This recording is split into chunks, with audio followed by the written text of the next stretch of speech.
अस्सलाम वालेकुम। ये ड्रेस मैंने सो कमाल का ऑनलाइन मंगवाया था। तो मैं 14 अगस्त के लिए अपना ड्रेस ये वाला स्टिच करने लगी थी। तो मैंने सोचा कि इसकी स्टिचिंग और कटिंग आपके साथ शेयर करती हूँ। इसका रिव्यू मैं ऑलरेडी यहाँ पे एक वीडियो में शेयर कर चुकी हूँ अनस्टिच हॉल के नाम से। तो अगर किसी ने इसका रिव्यू वगैरह देखना है, डिटेल्स चेक करनी है, तो आप वो वीडियो देख सकते हैं। मैं डिस्क्रिप्शन में लिंक डाल दूँगी। ये इसका दुपट्टा है। ये इसके साथ शर्ट और शलवार का फैब्रिक भी दिया हुआ है। फैब्रिक काफ़ी ज़्यादा खुला है, एक्स्ट्रा लार्ज आराम से ड्रेस बन जाएगा। इसके अलावा इन्होंने जो साथ पैचेस दिए हुए हैं ना, वो बहुत ज़बरदस्त है। एक तो इनकी एम्ब्रॉयडरी बहुत अच्छी है, दूसरा ये पैचेस जो है ना काफ़ी लेंथी हैं, बहुत ज़्यादा हैं कि इसका किसी भी तरह से आप डिज़ाइनिंग कर सकते हैं। और नेकलाइन भी इसकी बहुत ज़्यादा नीट बनी हुई है। तो आइए मैं आपके साथ इसकी स्टिचिंग शेयर करती हूँ। सबसे पहले आपने इस तरह का कोई ड्रेस ले लेना है जिसकी कटिंग और स्टिचिंग आपको बहुत ज़्यादा पसंद है।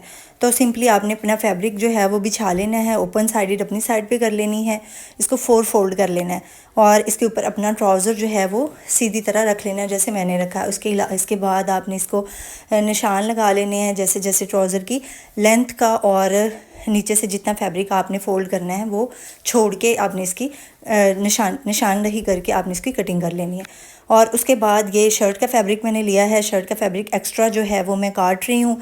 जो शर्ट की लेंथ और विड्थ है वो मैं रख रही हूँ। इसमें मैं और कुछ भी शेयर नहीं कर रही, जस्ट आपको सिर्फ ये तरीका बता रही हूँ कि अगर किसी के पास इस तरह का कोई ड्रेस है जो आपको बहुत पसंद है जिसकी स्टिचिंग, तो आप उसके अकॉर्डिंग अपने घर पे किस तरह से स्टिच कर सकते हैं। आप उसी ड्रेस को उसके ऊपर रखें और सिंपल आपने निशान लगाने हैं। उनकी मेजरमेंट भी आपको करने की ज़रूरत नहीं पड़ेगी। जैसे जैसे जिधर जिधर कटिंग जा रही है उसके साथ साथ निशान लगाते जाएं और आपका जो ड्रेस है ना बहुत बेहतरीन तरीके से कट हो जाएगा। इसी तरह मैंने इसके ऊपर शर्ट रखी है और उसके साथ साथ कर्व्स जहाँ जहाँ हैं, जहाँ जितनी मैंने इसकी चौड़ाई या जितनी इसकी मैंने फिटिंग लगानी है उसके साथ साथ मैंने निशान लगा लिए हैं। ये देखें येलो कलर से मैंने इसके साथ साथ निशान लगा लिए हैं। इसी तरह जो है इसके शोल्डर की कटिंग के भी मैंने इसी तरह साथ रख के निशान लगाए हैं और अब मैं इसको कटिंग कर लूँगी। मैं अपने मोस्टली कपड़े इसी तरह से ही कटिंग करती हूँ। इससे ये होता है कि एक तो टाइम सेव हो जाता है, बार बार आपको इंची टेप या इस तरह के मेजरमेंट में नहीं पड़ना पड़ता। और जब स्टिचिंग सिर्फ अपनी करनी होती है तो हमें बार बार उसके मेजरमेंट की ज़रूरत भी नहीं होती।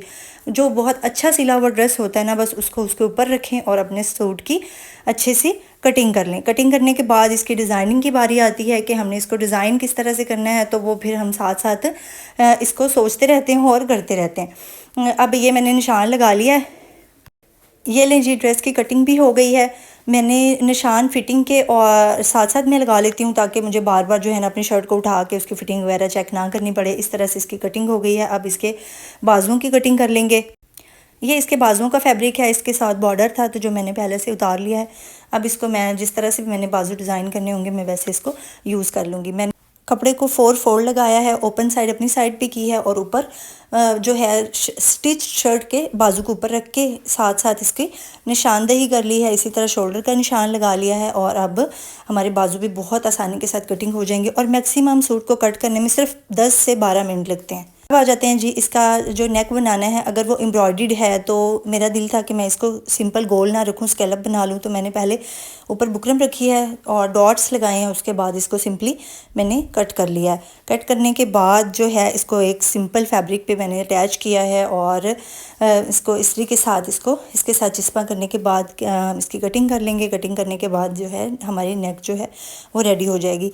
जो हमने गला बनाया है उसको कपड़े पे लगाने के बाद उसको दरमियान में से इस तरह फोल्ड कर लेंगे ताकि जो है जब हम कमीज़ पे इसको लगाएं तो हमारा गला टेढ़ा ना हो। अब हमने इसको मशीन पे इसकी सिलाई में लगा रही हूँ। सिंपल मैंने इसको सिलाई कर लिया है साइडों से, जिस तरीके से हम गला बनाते हैं। गला इस तरह मैंने लगा लिया है। अब इसको मैं कटिंग कर लूँगी स्कैलप के साथ साथ। और इसमें सबसे ज़्यादा इसको नीटनेस से बनाने का सिर्फ एक ही तरीका होता है कि जितने डीप कट्स हम देंगे ना गला बनाते हुए, उतना हमारा जो गला है वो नीटनेस के साथ बनेगा। इसकी डिज़ाइनिंग की बस यही एक टिप होती है। डीप कट्स देने के बाद इसको उल्टा करूँगी। उल्टा करने के बाद इसको इस तरह से अच्छा सा प्रेस कर लेंगे। प्रेस करने के बाद हमारा गला जी रेडी हो गया है। अब इसके बाजुओं का फैब्रिक ले लेंगे। गला जो है मैंने बाज़ार से ही लगवाया था और ये वाला जो पैच है साथ में इन्होंने बॉर्डर दिया हुआ था सारा। इसको मैं किसी भी तरह डिज़ाइन कर सकती हूँ तो मैंने इसको एप्लिक नहीं करवाया। मेरा मूड था कि मैं इसको जॉइंट लेस की तरह इस्तेमाल करूँगी। तो अब मैं इसके बाजू रेडी करने लगी हूँ। सबसे पहले इसको दरमियान में रखेंगे कपड़े के ऊपर रख के इसको इस तरह से दोनों साइड से अटैच करेंगे और जो साथ में एक्स्ट्रा बॉर्डर दिया हुआ था वो इसके साथ अटैच करके बाजुओं की डिज़ाइनिंग कर लेंगे। मैं अपना ड्रेस जब स्टिच कर रही थी ना, तो साथ साथ मैं बस एक बात सोच रही थी कि सोशल मीडिया पे हमारा असर के बारे में इतनी ज़्यादा न्यूज़ जो है फैली हुई है, तो मैं बस इतना दिल बुरा हो रहा था कि हम बाहसीयत कौम कितने बेहिस हो गए हैं कि हमें किसी चीज़ से फ़र्क नहीं पड़ता कि हमारे इर्द गिर्द के लोगों के साथ क्या हो रहा है और वो किस हाल में है।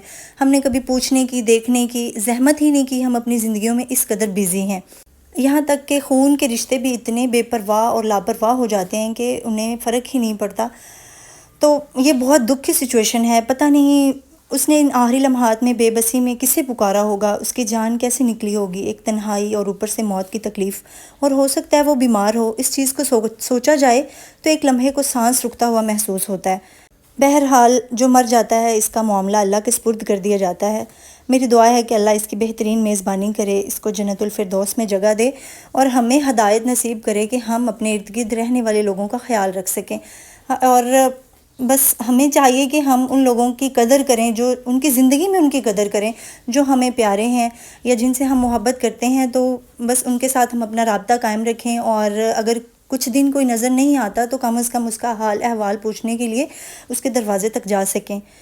अब आ जाते हैं जी अपनी असल स्टिचिंग की तरफ। तो ये बाजू का डिज़ाइन मैंने रेडी कर लिया है, ये लेस मैंने साथ लगाई है, और जो कपड़े का एक्स्ट्रा फैब्रिक था ना उसको मैंने ये पलटे की तरह साथ मैंने अटैच कर दिया है, दरमियान में बॉर्डर लगाया है, और जो इन्होंने साथ में दिया हुआ था पैच उसको मैंने जॉइंट लेस के तौर पर इस्तेमाल किया है।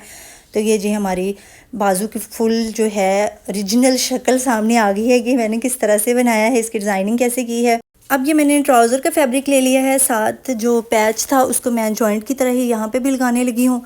सबसे पहले इसको मैंने एक साइड से स्टिच कर लिया है, और जो एक्स्ट्रा फैब्रिक था जो नीचे फोल्डिंग के लिए मैंने छोड़ा था ना, उसको मैंने इस तरह से ऊपर को फोल्ड लगा लिया है। फोल्ड करने के बाद जो है इसको प्रेस लगा लेंगे। जितना हम ड्रेस को साथ साथ प्रेस करते जाएंगे ना, उतना ही ड्रेस हमारा नीट स्टिच होगा। और ये मैंने जो साथ उन्होंने एक्स्ट्रा बॉर्डर दिया होता है ना, वो मैंने इसके ऊपर लगाया है। जो एक्स्ट्रा फैब्रिक था नीचे फोल्डिंग के लिए छोड़ा था ना, उसके ऊपर मैंने ये बॉर्डर रख के इसको इसके साथ अटैच कर दिया है, ताकि ट्राउज़र की इस तरह से फुल लुक तैयार हो जाए। ये हमारा जी ट्राउज़र भी रेडी हो गया है, और मुझे तो वैसे काफ़ी अच्छा लग रहा है। आप ज़रूर बताइएगा कि आपको कैसा लग रहा है। ये है जी ट्राउज़र की फुल लुक। इसको स्टिच करने में मुझे सिर्फ आधा घंटा ही लगा है, ज़्यादा टाइम नहीं लगा, क्योंकि मैंने इसको बहुत सिंपल तरीके से ही स्टिच किया है, और इसमें सिर्फ पैच का इस्तेमाल मैंने जॉइंट लेस की तरह किया है। अब ये है जी दामन के दरमियान में मैंने पैच रखा है, और नीचे और ऊपर वाली साइड पे जो मेरे पास लेस थी ना उसको मैंने लगा दिया। तो यह एक बॉर्डर की तरह का हमारे पास इसका दामन भी रेडी हो गया है। इसमें मैंने किसी किस्म का जो एक्स्ट्रा इन्होंने बॉर्डर दिया होता है ना, वो मैंने नहीं लगाया, क्योंकि वो मैंने ट्राउज़र पे लगा दिया था, तो वो कुछ ज़्यादा मैसी हो जाता अगर मैं उसको यहाँ पर भी इस्तेमाल करती। नेक पे इस तरह से थोड़ा सा हैंडवर्क किया है, जहाँ स्कैलप थे वहाँ एक एक बीड लगा दिया है, और जहाँ पे टेसल लगते हैं ना वहाँ पे मोतियों की एक लाइन लगा दी है। ये है नेक की फुल लुक। आई होप आपको आज की डिज़ाइनिंग बहुत अच्छी लगी होगी। ये बाजू हो गए, और बाकी ये फुल ड्रेस की फुल लुक हो गई दामन और दुपट्टे के साथ। अगर आपको आज की डिज़ाइनिंग अच्छी लगी है तो लाइक और कमेंट ज़रूर कीजिएगा, और अपनी राय से ज़रूर आगाह कीजिएगा। अल्लाह हाफिज़।